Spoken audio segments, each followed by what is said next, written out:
Bonjour à tous, nous sommes le dimanche 13 août, nous sommes dans la 19e semaine du temps de l'Église et nous méditerons tout au long de la semaine avec l'Évangile du jour.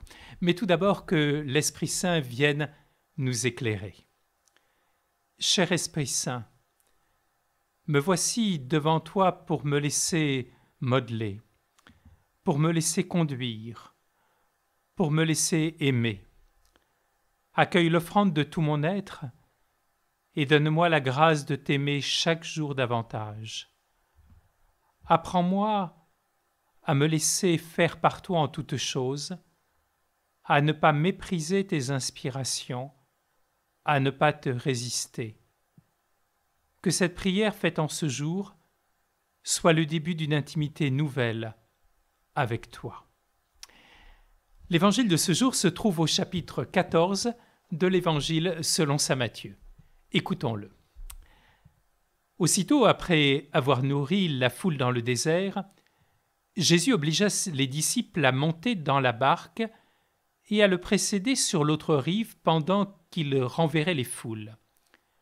Quand il les eut renvoyés, il gravit la montagne à l'écart pour prier. Le soir venu, il était là, seul. La barque était déjà à une bonne distance de la terre. Elle était battue par les vagues, car le vent était contraire. Vers la fin de la nuit, Jésus vint vers eux en marchant sur la mer. En le voyant marcher sur la mer, les disciples furent bouleversés, ils dirent « C'est un fantôme ». Pris de peur, ils se mirent à crier. Mais aussitôt Jésus leur parla. « Confiance, c'est moi. N'ayez pas peur. » Pierre prit alors la parole. « Seigneur, si c'est bien toi, ordonne-moi de venir vers toi sur les eaux. » Jésus lui dit « Viens. » Pierre descendit de la barque et marcha sur les eaux pour aller vers Jésus. Mais voyant la force du vent, il eut peur. Il commençait à enfoncer, il cria « Seigneur, sauve-moi !» Aussitôt, Jésus étendit la main, le saisit et lui dit « Homme de peu de foi, pourquoi as-tu douté ?» Et quand ils furent montés dans la barque, le vent tomba.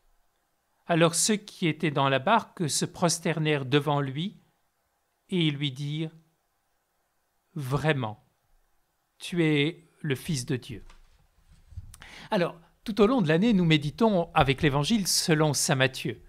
Il nous faut nous souvenir du but auquel tend cet Évangile. Saint Matthieu veut bien nous montrer que Jésus est venu pour accomplir la loi et les prophètes, non pas abolir l'Ancien Testament. Alors d'abord, tournons-nous vers l'Ancien Testament.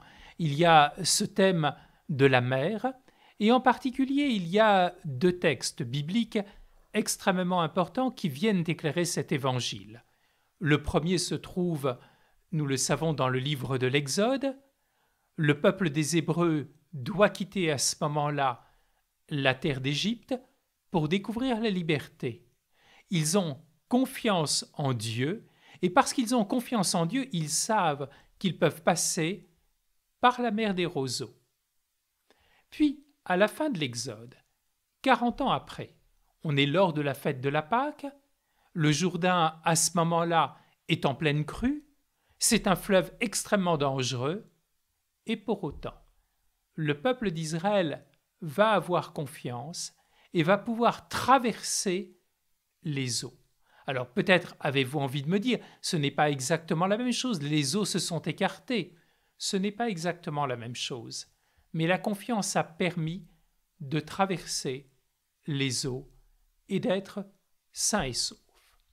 La deuxième chose que nous devons regarder dans l'Ancien Testament, ce sont les figures de cet Ancien Testament.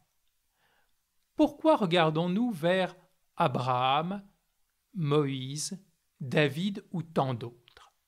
Nous voyons bien que ce ne sont pas des hommes qui ont été des hommes parfaits, loin de là, et la Bible ne nous cache en aucun cas leurs difficultés et leurs péchés. Mais ce qui domine à chaque fois chez eux, c'est profondément la confiance qu'ils ont en Dieu.